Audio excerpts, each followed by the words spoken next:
iyadoo dhawaanahanba baraha bulshada si xoogan la iskula dhexmarayay sheekada la xiriirta xiriirka u dhexeeya happy iyo sidoo kale wiilka lagu magacaabay cabdifataax albakri, kaasi oo fanaaniintii ugu dambeeyey fanka soomaaliyeed kusoo biiray,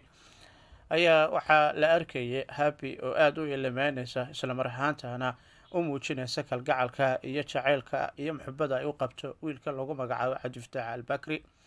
albakri ayaa la sheegayay in saacadihii aynu kasoo gudubnay uu ka ambabaxay magaalada muqdisho isagoo ku wajahan dalkaasi Sweden, iyadoo arrintanba ay ahayd mid sida aanu horey idinkugu sheegnay baraha bulshada aada u qabsatay, hadalhaynna ka dhalisay. Ayaa happy iyo sidoo kale gabadha lagu magacaabo Mrs Wall oo iyagu kasoo wada muuqday islana saarna live barta tiktoka, ayaa la arkayay happy oo iyadu aada u qushuucsan sidoo kalena ka warbixinaysa sababta ay u murugeysan tahay iyo qofka qaaliga agteeda ka ah ee ka tegaya islamarkaana ka dhoofaya magaalada muqdisho. waxaynu ogeen in happy xiriir cusub imika inuu dhex maray wiilkan lagu magacaabay cabdifataax albakri,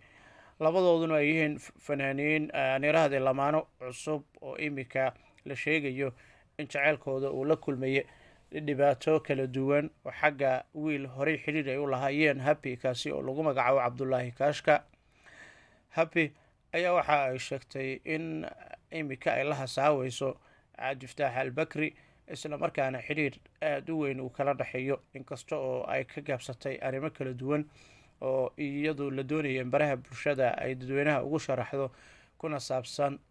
xiriirka ee kala dhexeeyey cabdulaahi kashka iyo arrintii dhawaanahan social media la iskula dhexmaraya ee ahayd in kashka iyo dhalinyaro saaxiibadii in ay weerar ku qaadeen cabdifataax albakri sidoo kalena ay dhaawac gaarsiiyeen, halka la sheegaya happy in jaceylka iyo muxibada ay u qabto wiilkan lagu magacaabo cabdifataax albakri, kaasi oo ay kasoo wada muuqdeen goob arosa in uu sii siyaaday ka gadaal marka ay iyadu markaasi la sheegay in gebi ahaanba ay kala tageen oo xiriirkooda soo idlaaday. cabdulaahi kashka ayaa la sheegayay in uu weli jaceyl aada u daran uu qabo gabadhan lagu magacaabo happy xilwa ama happy la yiraahdo oo iyaduna kamid ah gabdhaha tiktoka caanka ka ah, sidoo kalena arrintoodu ay ahayd dad markaasi ceesho midax isku ah, laabtuna xiriir aada u weyn isugu hayay, inkasta oo la sheegaya in kala tagoodii kadib in arrimo kala duwan ay soo baxayeen, siyaabaha ay isku qabteen iyo sababta ay ku kala tageen iyo waxa ay isku hayeen muddooyinkii ugu dambeeyey. arrintan oo dad badan oo baraha bulshada caanka ah ay siyaabo kala duwan uga warbixinayeen ayaa haddana waxaa jirtay in la sheegay in happy iyo sidoo kale albakri si hoose in iyagu ay doonayeen inay isaga mehersadaan, inkasta oo wiilkaasi imika uu ku laabtay halkii uu horey uga yimid uu ku sugnaa ee dalkaasi Sweden. xogta arrintan ku saabsan oo dhinacyo badan dadku ay iskula dhexmarayeen sidoo kalena qiimeyn ay ku sameynayeen jaceylkan imika dhex maray happy, inkasta oo aynu horey u ogeen in ay jireen dhalinyaro badan oo reer muqdisho ah kuwaasi oo ay baraha bulshada kusoo wada muuqanayeen iyada iyo sidoo kale qaar ka mid ah dhalinyarada reer muqdisho kuwooda tiktoka aadka ugu soo caanbaxaya sida kinjastaye iyo sidoo kale ozi, waxaana jirtay in ay aada isugu dhawaayeen jestaye iyo sidoo kale happy. ha yeeshee haddana soo baxayeen warar kala duwan oo ku saabsan in happy imika ay haasaabo la hayso amaba la sameynayso wiilkan lagu magacaabo cabdifataax albakri oo ah fanaan ku cusub fanka soomaaliyeed, sidoo kalena magaalada muqdisho u yimid in uu fankiisii horumariyo, inkasta oo imika si kadiisa safar deg deg ah uu ugu laabtay dalka Sweden oo uu kasoo yimid ama kasoo boqolay. waxaana jirtay markaa arrintan imika cabdulaahi kashka iyo sidoo kale u dhexeysa wiilka lagu magacaabo cabdifataax albakri, inkasta oo aynu ogeen in cabdifataax uu amaba kusoo dhaweeyey gegada diyaaradaha aadan cadde ee magaalada muqdisho cabdulaahi kashka. ha yeeshee haddana marka ay dibadda usoo baxday xiriirka sida dhumaaleysiga u dhex maray gabadhan happy xilwa loo yaqaano iyo sidoo kale cabdifataax albakri, ayaa waxaa la sheegaya in mar qura uu xiriirka u jaray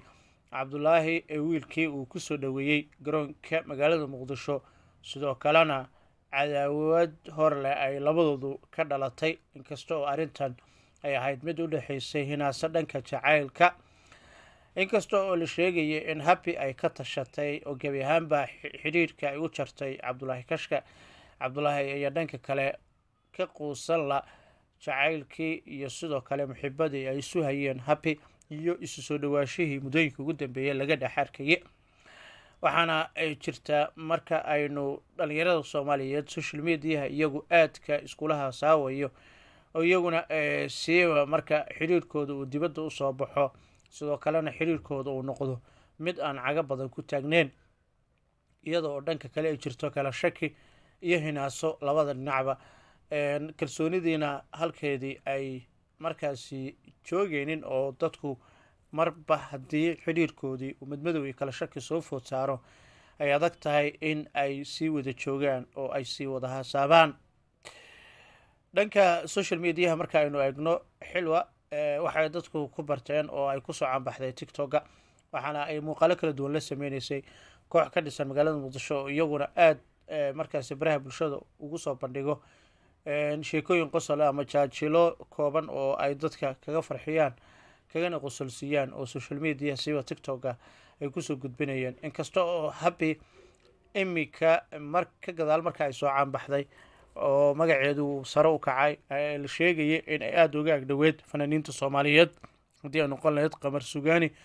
iyo fanaankanba cusub ee la yiraahdo cabdifataax albakri. waxaana arrintan ay quseysaa marka cabdulaahi kashka oo iyagu qus weli ka taagan wiilka uu kusoo dhaweeyey magaalada muqdisho oo aada uga tabanayo in uu ka faramuroojiyey islamarkaana uu kala wareegay gabadhii uu jeclaa ee ifka uu ka fiirsanayay ee jacayl aada u daran uu qabay. jacaylkuna sidiisa hal dhinac marka uu noqdo dhibaatada laga dhaxlo aada ayay u ballaaran tahay, siiba marka qofka adigu aada jeceshahay ee aad doonayso in aada guursato ama mustaqbal aada yagleeshaan, islamarkaana ilaa waqti xad aada sii wada socotaan uusan isagu dooneynin in xidhiidhka iyo hasaabaha uu kula sii wado sabab la xidhiidho arrimo kala duwan oo qofkaasi uu kaa tabanayo. inkasta oo taasi ay ka mid tahay waxyaabaha loo aaneeyo kala tagga lamaanaha soomaaliyeed, siiba da-yarta soomaaliyeed ee hasaabahoodu aada uga duwan yahay hasaabihii hore ay dadkii hore iyagu aadka markaasi iskula wada jireen. muuqaalka inta ayaan kusoo gebagabeynayaa tan iyo muuqaalka iyaga xiga inta aynu ku kulmi doono. inoo saara subscribe channelkan haddii iminka aad kusoo biirtay, like garee muuqaalkan, la wadaag asxaabtaada, sidoo kale ku sheer garee bogaga kale. waxaan ku rajeynaynaa in aad inoo sameysay axsaankaasi wax badanna ay naga saaciidi doonto haddii ay booyne raalli ka noqdo.